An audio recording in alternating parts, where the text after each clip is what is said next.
ఇదే సభలో దాదాపు ఒక 4-5 నెలల క్రితం నేను ఈ ప్రభుత్వం ముందు ఒక ప్రశ్నగా పెట్టిన సార్. ఈ తెలంగాణ రాష్ట్రంలో గవర్నమెంట్ కులగణన చేసింది సార్.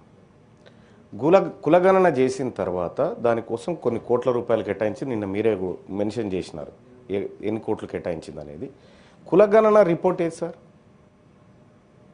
తెలంగాణ రాష్ట్రంలో మీరు జనాభా లెక్కలు చెప్పారు తప్ప కులగణన అంటే కులాల వారిగా లెక్కలు చెప్తే కులగణన అవుతుంది సార్.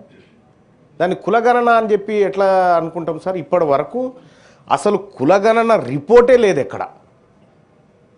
డెడికేట్ కమిషన్ వేసారు సార్. అసలు డెడికేట్ కమిషన్ ఏం చెప్పింది సార్? మా బీసీల గురించి ఏమైనా చెప్పిందా? ఏమైనా పాయింట్ ఉందా? అందులో సభ్యులకే తెలియకపోతే సార్, తెలంగాణ రాష్ట్రంలో శాసన పరిషత్తులో సభ్యులకే తెలియకపోతే సభ్యులు అడిగితేనే ఈ ప్రభుత్వం ఇవ్వకపోతే అదేమన్నా దొంగ డాక్యుమెంటా సార్? ఎందుకు ఇవ్వదు సార్ ఈ ప్రభుత్వం? ఈ తెలంగాణ రాష్ట్రంలో మేము ఎంతమందిమో తెలుసుకోవాల్సిన బాధ్యత మాకుంది సార్. ఒక సభ్యుడికే ఈ అధికార యంత్రాంగం ఇప్పటి వరకు ఇవ్వలేదు సార్. నేను ఇట్లా పెట్టినా, తర్వాత రైట్ టు ఇన్ఫర్మేషన్ కింద పెట్టినా, ఇవాళ మీరు మాకు ఆ సమాచారం ఇప్పించాల్సిన బాధ్యత ఉంది సార్. ఎన్నిసార్లు చెప్పినా వాళ్ళు పట్టించుకుంటలేరు సార్ అధికారులు. అసలు తెలంగాణ రాష్ట్రంలో కులగణన చేసిరు, ఓకే, కులగణనలో అందరూ పాల్గొన్నాం.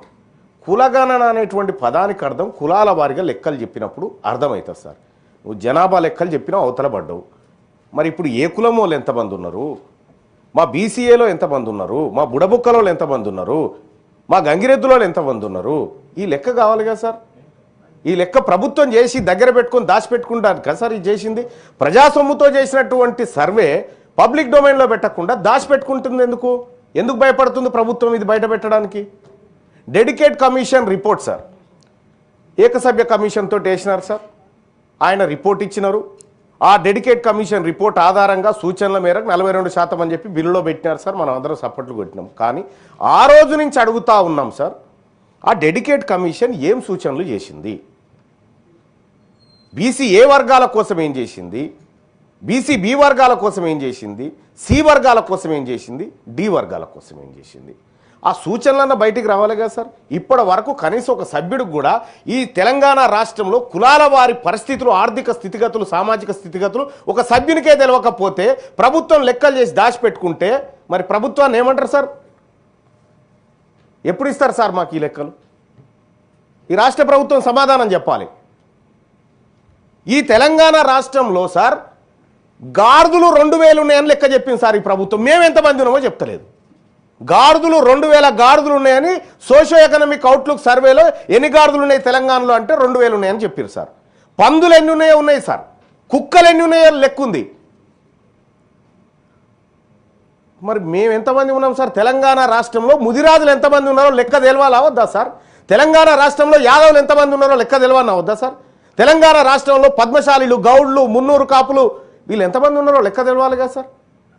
మరి లెక్క తెలవకుండా నువ్వు లెక్క చేసుకొని దాచిపెట్టుకుంటే ఇది పారదర్శకత ఎట్లయితే సార్? అందుకోసం నేను ఏం చెప్తా ఉన్నా సార్, నేను ప్రభుత్వాన్ని ఏదో విమర్శించడం కోసం చేసిన పని బయట పెట్టమంటున్నాను సార్. చేసిన పని బయట పెట్టమని చెప్తా ఉన్నా.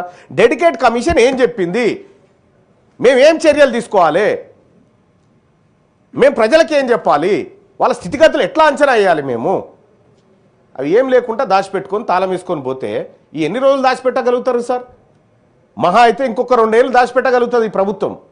ఆ తర్వాత ఆ బీరువా తాళం ఎట్లా తీయానో తెలుసు, అందులో ఉన్న డాక్యుమెంట్లు ఎట్లా తీయానో మాకు తెలుసు. కానీ ఇప్పటికేం చెప్తా ఉన్నా, ఈ ప్రభుత్వానికి రిక్వెస్ట్ చేస్తా ఉన్నా సార్, ఒక సభ్యుడిగా నేను ఈ నిండు సభలో అడుగుతా ఉన్నా తమరి ద్వారా, నాకు కులగణన లెక్కలు కావాలి, నాకు డెడికేట్ కమిషన్ రిపోర్ట్ కావాలి. నాకు ఇచ్చే ఉద్దేశం లేకపోతే పబ్లిక్ డొమైన్లో పెట్టి అక్కడికి పోయి తెచ్చుకుంటా నేను. ఎందుకు ఇవ్వదు ఈ ప్రభుత్వం? కుక్కలకు నక్కలకు లెక్కలు ఉంటాయి సార్ ఈ రాష్ట్రంలో. 2 కోట్ల మంది ఉన్నటువంటి బీసీలకు కులాల వారిగా లెక్కలే సార్. ఏం చెప్పాలి సార్ ఈ ప్రభుత్వానికి? మళ్ళీ ఏమన్నంటే మాది వెనుకబడిన తరగతుల సంక్షేమాన్ని కాంక్షించే ప్రభుత్వం లెక్క కనిపిస్తలేదు సార్ ఇది. మేము ఏమంటున్నాం సార్? సొమ్మేమన్నా తీసుకొచ్చి పెట్టమంటున్నాం, మా లెక్క చెప్పమంటున్నాం సార్. మేము అడుగుతుంది మా తలలు లెక్క పెట్టిరు కదా, మా జుట్లు లెక్క పెట్టిరు కదా, ఆ జుట్లు ఎన్నో చెప్పురాయా అని చెప్తా ఉన్నాము. ఊర్లలో కూడా సార్ అది గొల్లోల చింత చెట్టు, ఇదేమో కుర్మోల బోరింగు అక్కడ కుక్క వస్తే కూడా సార్ ఇది కుర్మోల కుక్క అంటారు సార్. ఈ కుక్కలకు కూడా కులాలను పెట్టిరు సార్, పెడితే పెట్టిరు తలగబడ్డాం. కానీ ఇప్పుడు ఏవి సార్ లెక్కలేవి? కావాలి కదా మాకు లెక్కలు. ఈ లెక్కలు ఈ సభ మాకు ఇస్తుందా ఇవ్వదా, ఈ ప్రభుత్వం మాకు లెక్కలు ఇస్తుందా ఇవ్వదా అనేది సూటిగా ప్రశ్న సార్. సూటి ప్రశ్న. ఈ ఇస్తే ఎప్పుడు ఇస్తారు, ఇంకెన్నేళ్ళకి ఇస్తారు? అప్పుడు కేసీఆర్ గారు సర్వే చేసినటువంటిది ఇప్పుడు అది వెబ్సైట్లో ఉంది సార్, వెబ్సైట్లో ఉంది కానీ కులాల వారిగా లేదు సార్. ఇక ఆ సర్వేని జీవ సమాజ్ చేసింది ఈ సర్కారే. ఆ సర్వేని జీవ సమాజ్ చేసి కొత్త సర్వే తెచ్చింది. కొత్త సర్వేకు తండ్రి ఎవడో తల్లి ఎవడో అసలు ఈ సర్వేలో పుట్టింది ఏందో నేను ఒకటి డిమాండ్ చేస్తున్నా సార్ ఈ రాష్ట్ర ప్రభుత్వాన్ని. సర్వే లెక్కలు బయటపెట్టు, కులాల వారిగా బయటపెట్టు, నియోజకవర్గాల వారిగా బయటపెట్టు, మండలాల వారిగా బయటపెట్టు, గ్రామాల వారిగా బయటపెట్టి ఆ గ్రామ పంచాయతీ దగ్గర నువ్వు ఈ పోస్టర్ అంటించి ఇగో ఈ గ్రామంలో ముదిరాజులకు ఇంతమంది ఉన్నారు, యాదవులకు ఇంతమంది ఉన్నారు, కుర్మలకు ఇంతమంది ఉన్నారు, నాయి బ్రాహ్మణులకు ఇంతమంది, రజకులకు ఇంతమంది ఉన్నారు లెక్కేస్తే ఎవరికి ఏ సంక్షేమ పథకాలు అమలు చేయాలనో కొన్ని ఊర్లలో మేమే తెలంగాణ రాజ్యాధికార పార్టీ మా నాయకత్వంతో మేము చేయించినాం సార్. చేయిస్తే చాలా షాకింగ్ లెక్కలు ఉన్నాయి సార్, చాలా షాకింగ్ లెక్కలు. ఇవాళంటే బీసీలంతా అవేర్నెస్కి వచ్చి ఇవాళ లోకల్ బాడీ ఎలక్షన్లో కానీ అక్కడ ఇక్కడ ఓపెన్ స్థానాల్లో గట్టిగా పోటీ చేసి మెజార్టీ స్థానాలు కొట్టుకో ఇవాళ చైతన్యం వచ్చింది కాబట్టి సార్. ఈ చైతన్యం వచ్చిన సమాజం అడుగుతుంటేనే నువ్వు లెక్కలు ఇవ్వకపోతే ఇంక నేనేం చేయాలి? ఎవరి కోసం సార్ మేము గెలిచి? మేము ఆ వర్గాల నుంచి గెలిచినటువంటి వాళ్ళము. ఆ వర్గాలకు జరగాల్సిన న్యాయం గురించి నేను మాట్లాడాలి కదా సార్. మాట్లాడితేనే ఈ ప్రభుత్వం ఇయ్యదు సార్. బిల్లు పెట్టినప్పుడన్నా కనీసం ఇవ్వాలి కదా సార్. ఏందో ఏం కథను నువ్వు అది అర్రలో పెట్టుకొచ్చుకుంటావు, ఇక్కడ కాగితం పెట్టి ఇక దీని మీద సప్పట్లు కొట్టుకుంటే మేము సప్పట్లు కొట్టాలి. ఇది నడవదు.